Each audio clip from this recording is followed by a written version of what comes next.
Usually we remember historical dates because of, I don't know, massive battles, famous treaties, political revolutions, that kind of thing.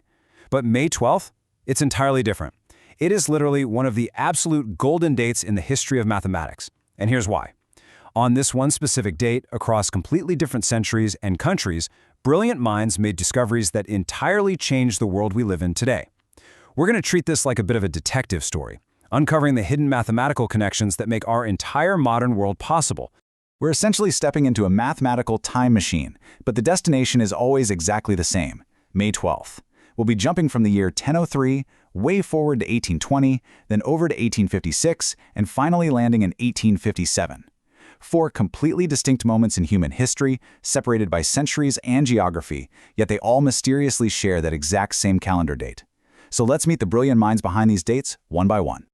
But before we name our first historical figure, let me ask you something. Have you ever actually tried doing long division using Roman numerals? I mean, it is an absolute nightmare. Just imagine trying to divide the letters MMDCVVI by XV. It doesn't work. So have you ever wondered how our smartphones, computers, and calculators actually manage to process billions of numbers in a split second? How is it that we can do complex digital math so effortlessly today? Well, our first stop is May 12th, the year 1003, where we meet a genuinely fascinating figure named Gerbert of Aurillac. Gerbert, who, fun fact, actually later became Pope Sylvester II, was an incredibly talented mathematics teacher. During his early years, he traveled to the Al-Andalus region in Spain. While he was there, he studied intensely, learning directly from the leading Islamic scholars of his day. And he discovered this brilliant new way of counting. Now, he took a massive risk by bringing what he learned back with him. He basically popularized the Indo-Arabic numerals, the numbers 0 through 9, introducing them to a very resistant Europe that was still stubbornly clinging to those clunky Roman numerals. It was highly controversial at the time, but he completely revolutionized how we calculate.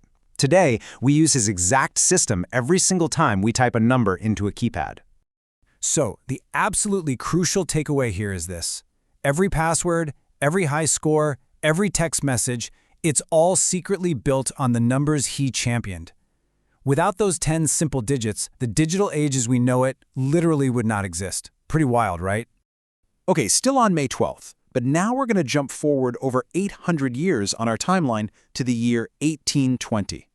And that brings us to our next mystery.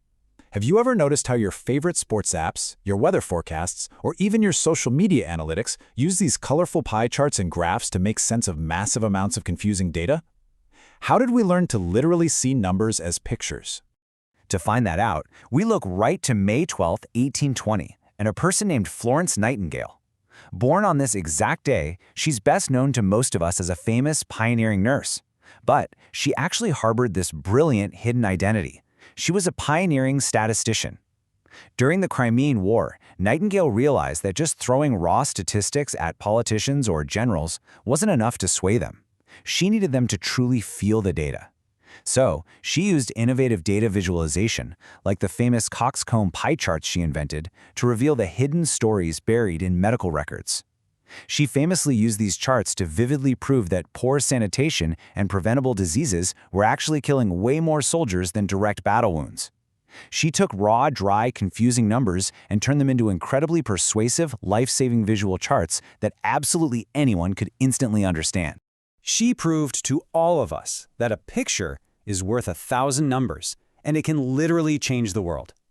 Every single infographic and data dashboard we rely on today follows perfectly in her footsteps. Let's move on and see how this all builds. We're staying on the exact same date, but we're going to jump 36 years later, land in a completely different country, and encounter an even bigger idea. Here comes 1856. So, here's a question for anyone out there who loves gaming or movies.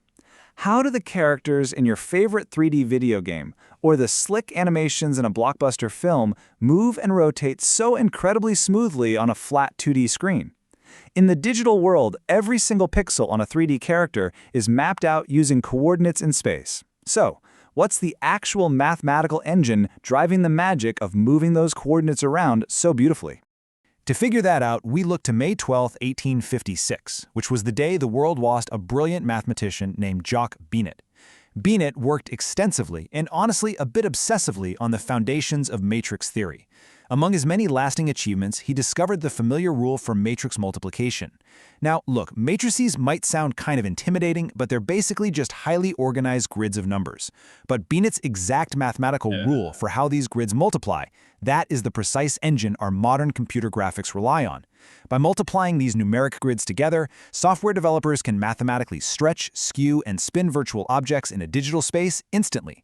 It's the core tool they use to rotate objects, change camera perspectives, and build entirely believable 3D worlds right on our screens.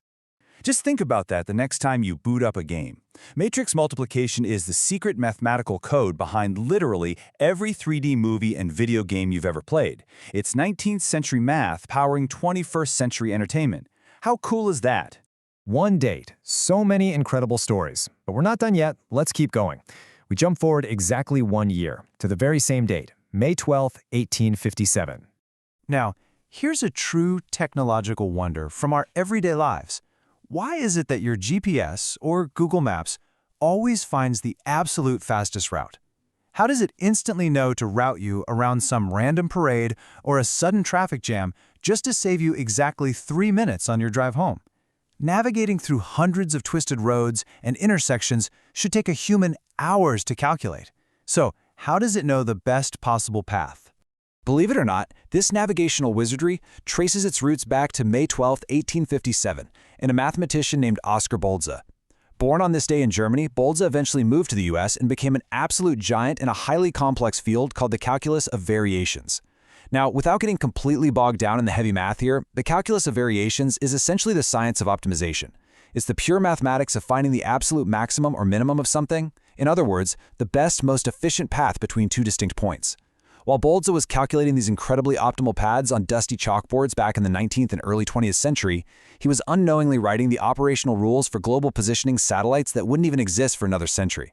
His intense work in this field laid the very foundation for modern control theory and the optimization algorithms our GPS apps use every single day. So, whenever your phone pings and recalculates your route, remember Oskar Bolza. His math essentially asks a pretty profound question. What if the pattern in the chaos is really just the fastest way home? So here we are, looking back at our entire timeline. 4 incredible milestones. 1003 gave us our numbers. 1820 gave us our charts. 1856 gave us 3D worlds, and 1857 gave us the fastest route home. Which brings us to the final wrap-up question. What truly connects these brilliant minds across different centuries on this one specific date, May 12th? Every single person we met today, across completely different eras and completely different countries, they all ask the exact same fundamental question. What is the pattern hiding inside the chaos? And because they rigorously sought out those patterns, our world today is built on these 4 major pillars. We have the digital numbers we text with, the data visualization that keeps us clearly informed, the 3D graphics that endlessly entertain us, and the GPS navigation that reliably guides us. The math they discovered wasn't just a bunch of abstract numbers printed on some dusty page. It was the literal structural blueprint for our modern reality. So, as we wrap up this explainer, I'll leave you with this final thought. The world is full of complex problems just waiting to be solved. What